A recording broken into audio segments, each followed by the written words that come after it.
It's a sign of the times that when looking for a light summer read, I turned to Lawrence Gonzalez's 2003 book, Deep Survival: Who Lives, Who Dies, and Why, about thrill seekers and bad luck sufferers trying to pull through disasters.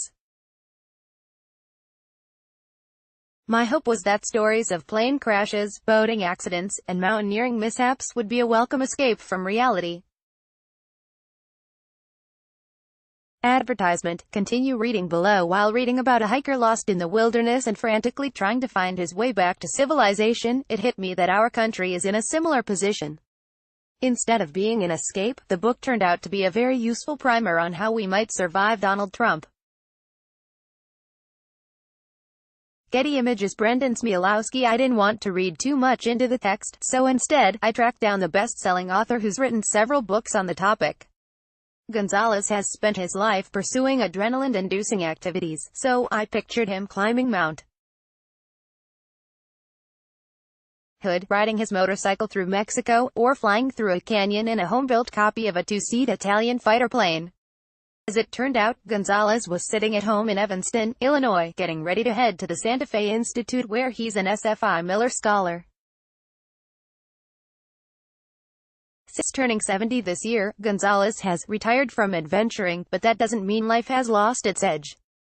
He told me that watching the news, he's never been so scared in his life. 9/11 was nothing compared to what's coming, he said. I don't want to minimize those deaths, or the impact that had on those families, but as a nation, we're staring down the barrel of this very dangerous gun in the form of this lunatic in the White House. To Iranian President Rouhani, never, ever threaten the United States again, or you will suffer consequences the likes of which few throughout history have ever suffered before. We are no longer a country that will stand for your demented words of violence. Trump, at Real Donald Trump. July 23, 2018. Less than a month ago, Trump tweeted at Iranian President Hassan Rouhani and threatened Iran with consequences the likes of which few throughout history have ever suffered before. Gonzalez spoke calmly as he discussed why the threat of nuclear annihilation is at the top of his list of risks that keep him up at night. The way the system of nuclear weapons works, you can't just drop one bomb. They'll all go off at the same time, Gonzalez explained. This isn't Dr. Strangelove. This is real. And these weapons are in the hands of two insane people, one being Kim Jong-un, and the other being Donald Trump. And at least Donald Trump would very much like to use them. This week, Trump signed the John S. McCain National Defense Authorization Act, which includes money to build low-yield, flexible nuclear warheads that could be launched from submarines. Gonzalez also worries about the Russians hacking into the electrical grid, not that they might, but that they did. He worries about the Patriot Act, which destroyed the Bill of Rights, and plunged the country into an Orwellian police state, which could lead to martial law. Advertisement. Continue reading below to survive this. We can't ignore it. Recounting lessons from his book, Gonzalez believes the survival of democracy depends on our ability to perceive and believe reality. One of the reasons we get into hazardous situations is because we see stuff and just ignore it, he says. Our brains are trained to make mental models. We remember that a dog is a dog so that every time we see a dog, we don't have to ask, what is that creature? Modeling makes our brains more efficient by giving us the ability to make associations without taking each detail into account. The downside is we lose our ability to notice things. People view Donald Trump as the president because he occupies the same space as the previous residents of the White House. But Trump's not the same.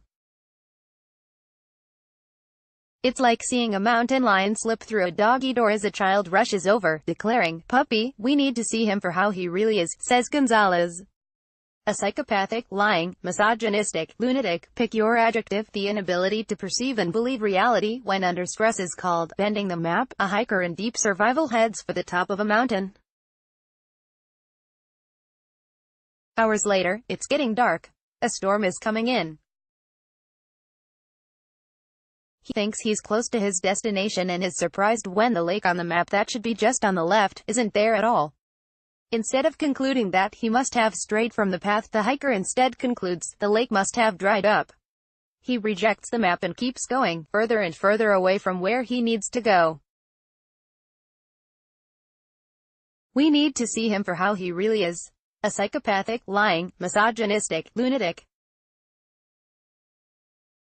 Gonzalez thinks the reaction to Trump's performance in Helsinki was a version of bending the map. The perception was the leaders of the United States and Russia held a summit. The reality was Trump had a long, private meeting with Vladimir Putin. Then, in front of the world, Trump dismissed the United States intelligence community. We have to recognize that whatever comes out of Trump's mouth is not designed to help the United States. It's designed to further his own agenda and Russia's agenda, Gonzalez explains. That's what he's there for.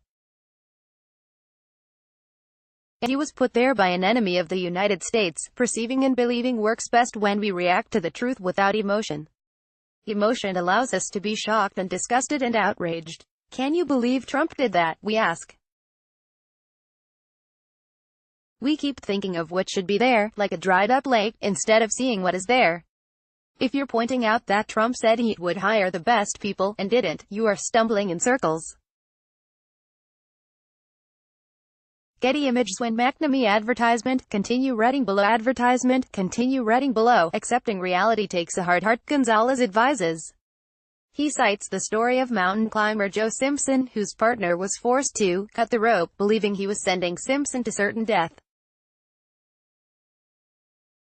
There are a lot of good, smart Republicans out there and they need to cut the rope on this guy, says Gonzalez. That means being willing to say the truth, and being willing to recognize that Trump has committed crimes, and being willing to impeach him, even though he ran on a Republican ticket. Gonzalez offers the same advice to the GOP that he offers a hiker who is bending the map. Get back to a known position, he says. Too often we keep going forward, when the safest choice is to retrace our steps. You need to walk back the trail that brought you here. Getty Images. Andrew Renaissance. For Democrats, Gonzalez has 5 pieces of advice on how to survive. 1. Support each other and don't give in to hysteria, even when it's warranted. In deep survival, a boat capsizes and while the group is waiting to be rescued, some of the passengers start to freak out. 2 level-headed people decide to band together and make a pact to not drink seawater. One slept while the other watched. They made each other laugh. They decided to cut themselves off from the hysterical people, and just concentrate on each other, says Gonzalez. They lived. 2. Show compassion. Doing things for others is a crucial element in survival. Doctors and nurses do better in survival situations, because they're helping others, says Gonzalez. This goes hand in hand with the psychological concept of the locus of control. Some people see themselves as victims and others take the view that they have agency in this world and can make things better. They're rescuers, not victims. 3. Find a leader. Survivors organize, set up routines, and institute discipline. Gonzalez believes the Democrats need a leader, like a John F. Kennedy or Barack Obama. Somebody who everybody can get passionate about. 4. Lay off the Trump jokes a little. Gonzalez praises humor as a general survival tactic, but thinks it would be better if late-night shows pulled back on the Trump jokes. Making fun of Donald Trump lessens the impact of knowing how evil and dangerous he is, says Gonzalez. So, all this Saturday Night Live stuff is not helpful. It just lessens our fear. And we should be very afraid right now. 5. Don't give up. The attitude, as long as I can take a step, I'm going to take a step, doesn't always lead to success, but it's certainly better than nothing. Gonzalez recommends that people take to the streets. During my youth, when the Vietnam War was going on, people made enough noise that Johnson didn't run for re-election, and the war had to eventually end. People have the power to go out and make their wishes known and have an influence. We can't rely on chance. Gonzalez's book makes it clear that when people wait to be rescued, as opposed to taking positive action on their own behalf, they make themselves more vulnerable. Chance may spare them, but chance isn't always the best wilderness guide. Protesting, organizing, finding leaders and voting is democracy's best hope for survival. Advertisement. Continue reading below. Gonzalez offered one final, poignant metaphor. A tourist boat recently sank in Branson and killed 17 people. You know, there's an awful lot known about how to make boats. And that boat should not have been in the water. There's also an awful lot known about the weather in July in Missouri. Anybody can look at the radar on a cell phones, and say, oh, this doesn't look so good. Let's wait. Instead, this idiot captain drove into a storm, and killed half the people on his boat. I would liken that to the political, economic, geopolitical situation we're in right now.